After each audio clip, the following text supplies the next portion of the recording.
Alright, so here's a look at the TransRack. It's a Reese product. It's a Conduit Carrying Kit, and this is what you're going to need to purchase off of Amazon. So I think it's about 45-50 bucks to get on Amazon, and I'm going to show you what all it includes, but this is what you're going to need to make your rod pod out of, or a rod tube. Let's call it that. Let's call it a rod tube to hold your rods. So I'm going to show you what it comes with. So right off the bat, you'll see that it comes with some stainless steel U-bolts and the hardware for these. And this is also for a 6-inch diameter PVC pipe, which is not included. Lockable door, features spring-loaded latching mechanism. It's weather resistant and can easily be attached to crossbars on vehicles. So I'm actually going to make a kind of something out of 2x4s and just have it in my bed, the bed of my truck all the time. So just give you a look at what else comes in here. Some instructions. Here's kind of the front hatch cover, which, that out of the way. What this does is has kind of a little bit of spring tension in there on this part, and you just lift that up, turn it over, and that's how you can get access to your poles. It has a nice little pad right here in this area, and of course something to where you can lock it down. So that's pretty cool. It's got some holes around the side just in case you need to drill it or anything. There's that part. Here's the end cap. Same with this. It has some holes on the side. It does say no drill install, but we're going to see how that all works out. And then your little cross brackets for your steel U-bolts. So, and the rest of your hardware. These are what's going to lock down your U-bolts. And then, of course, like I said, you have some screws in there as well. So let's get started. Okay, so here's a good look at the pipe that I'm using. It's a coax cellular core. It's a lot lighter than what you might find at Home Depot. And then again, Home Depot or Lowe's, they might not carry something in the 6-inch realm. So you might have to go to a specialty store, but this is nice because it's lighter than your normal PVC Schedule 40, I believe. So I'm not a plumber. All I know is that this is lighter. Here's a good look at the hole inside of the tube.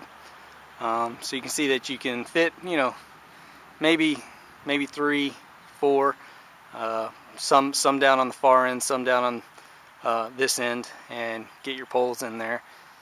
And what we're going to do now is going to measure it, because this thing, I believe, comes in a 10-foot section, and I don't need all 10 feet, but I need about 8 and maybe a little bit of change. So we're gonna measure that down. I got a Sharpie to do that with to make my lines.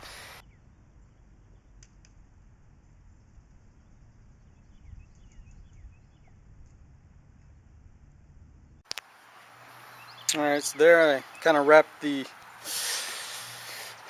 tape around to kind of help get a straight line. So kind of use my tape measure to help get a good line started there, and I'm gonna use that to start off. That's about 8 feet, and I'm gonna make sure I take my pole out of there because I do not want to saw through that. So let's take that out of there. So now I'm gonna saw through it right where my 8-foot mark is.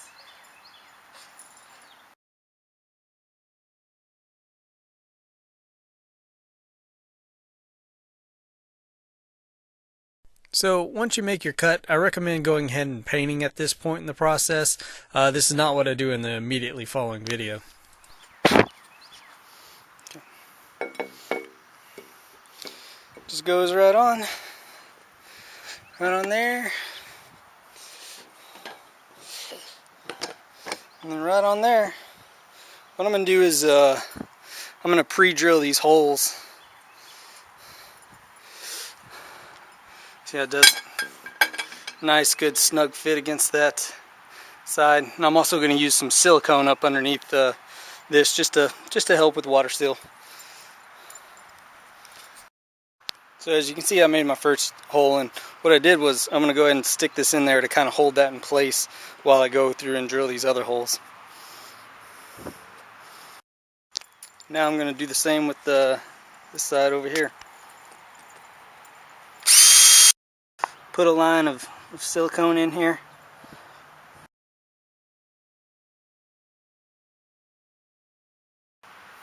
Now we're going to stick him on in line with one of my holes here.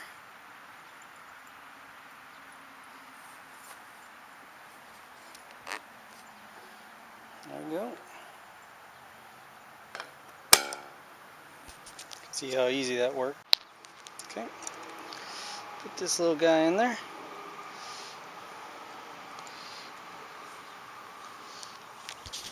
Need this.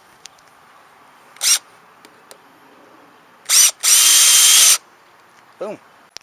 Alright guys, so there's the finished product right there.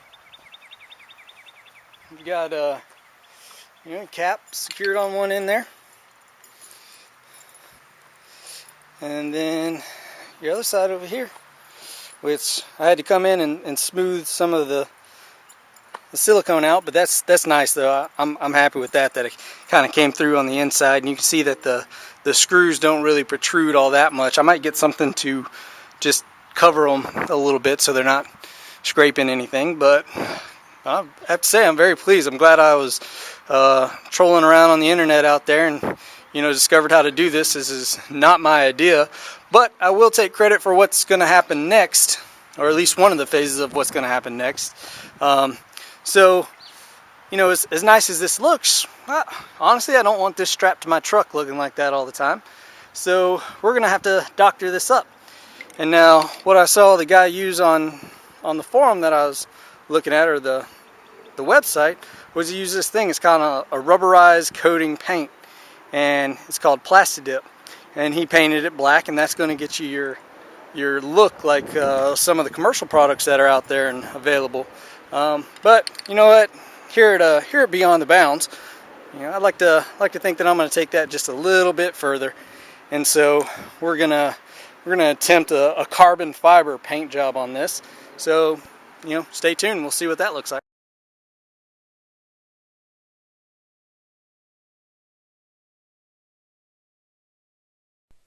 So before you paint it, you're going to want to prep the surface of the tube, clean it, and make sure you get it really dry. So now that it's good and dry, we're going to apply the paint, and I recommend painting this before you put on the end caps. And coming up is going to be a photo of the truck. And here's what it looks like installed on the truck. I actually painted the U-bolts black with some Rust-Oleum, and here's a look at the carbon fiber. So I'll show you how to do that in another video. But as always, guys, thanks for subscribing. You really you're making this a lot of fun, and have a good one.